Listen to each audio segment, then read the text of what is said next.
Good morning, students.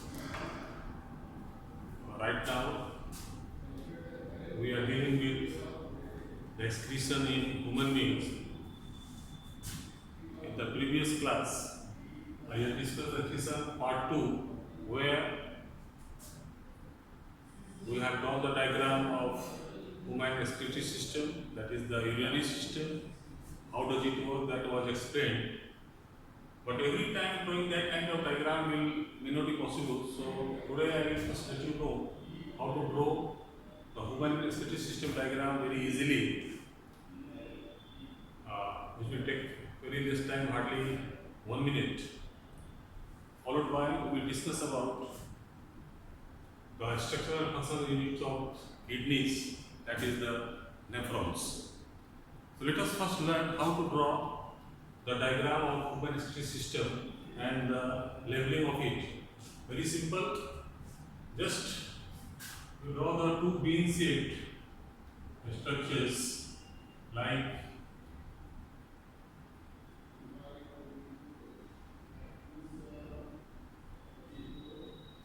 these two, which will represent the two kidneys, and arising from here the pipeline, that is the ureters,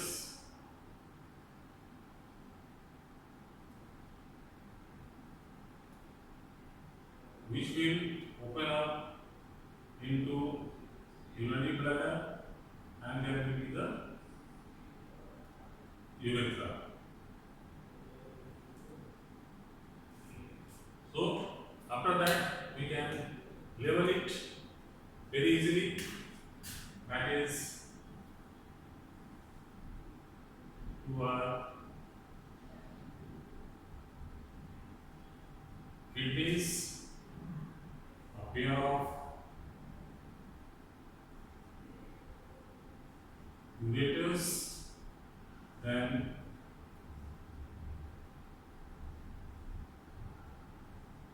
urinary bladder, and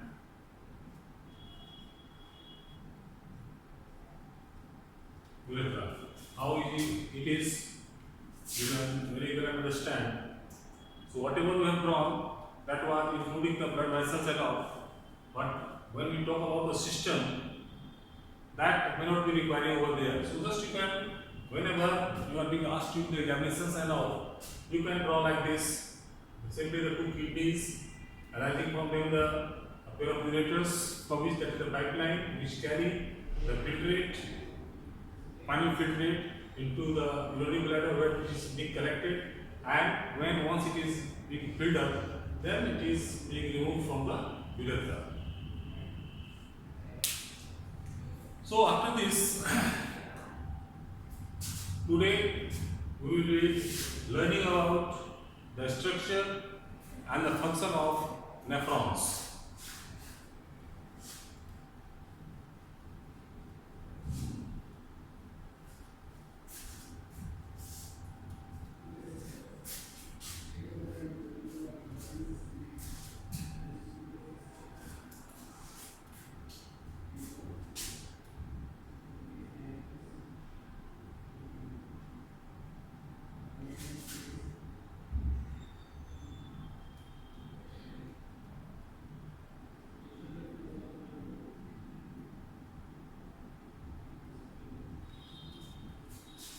So right now, just we are going to learn about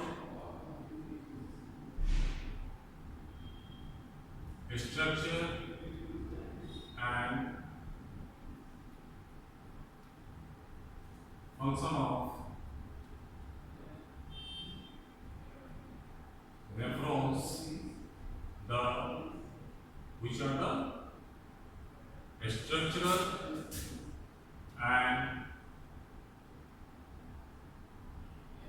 functional units of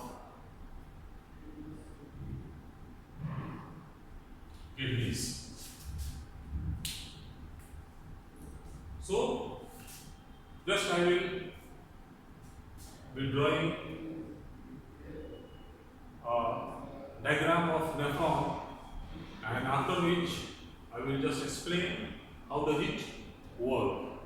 Remember, each kidney consists of millions of nephrons, and thereby and all the filtration work that is taking place into the nephrons. Therefore, it is known as the structural and functional units of kidneys.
Now this is the very simplified structure of nephron, where this is the bunch of blood capillaries, what is known as glomerulus, which is located in a cup-like structure called Bowman's capsule.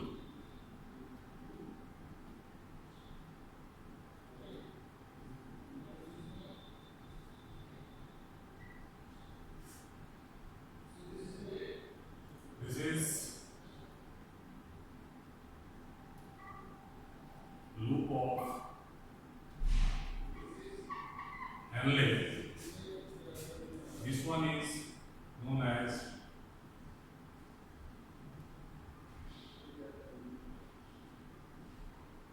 collecting tubule, and these are encircling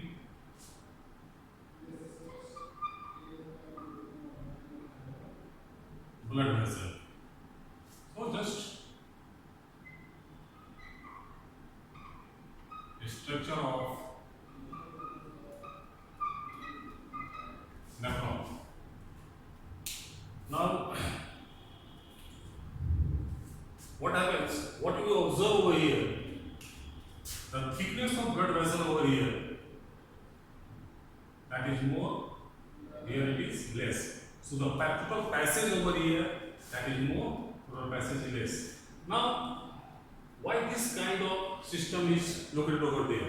And these are the blood capillaries which are forming a bunch over there, and the total bunch is located into the Bowman's capsule, and the whole bunch is known as the glomerulus.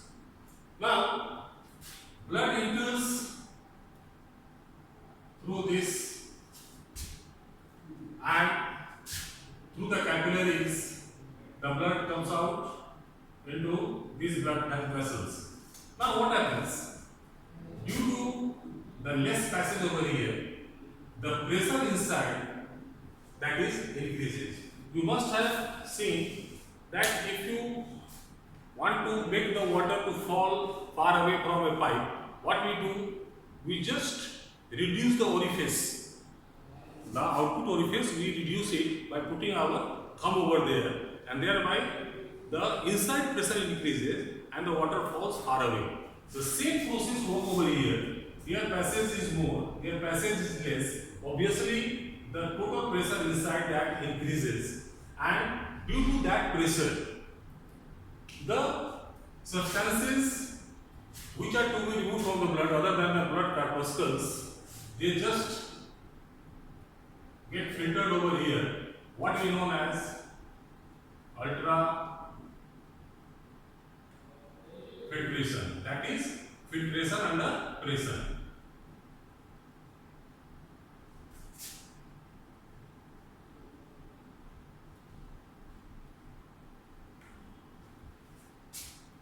So this filtrate that contains, as it was explained over there earlier also, that here just I mark it, the filtrate contains urea dissolved in water, then hormones, minerals, glucose. Remember, this glucose, minerals, water, they are also the essential part of our blood. That must be there inside the blood. But here in the filtration, everything that gets filtered out other than the blood corpuscles and little water remains over there. Thereafter, the encircling these coils of the blood vessel, the substances what are required into the blood, they are getting reabsorbed. So, this water, whatever quantity is required, then the minerals, whatever it is required, and the glucose that is required, they are being reabsorbed into the blood vessel, and thereafter they are put into the normal blood stream. So, here ultimately what we find, that is the urea, excess of water, hormones which have already been used up, so those are being removed away in the form of urine. So total filtrate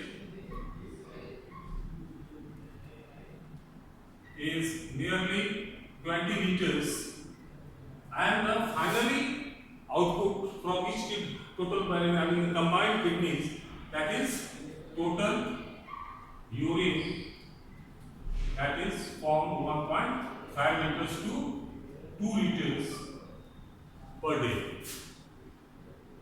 So it means here 18.5 liters that has been filtered out over here, they are getting reabsorbed. Okay, so now the remaining filtrate after reabsorption, that pass into this collecting tubule. So these filtrate after reabsorption come into this collecting tubule. This collecting tubule you must be finding here also lot of openings are there.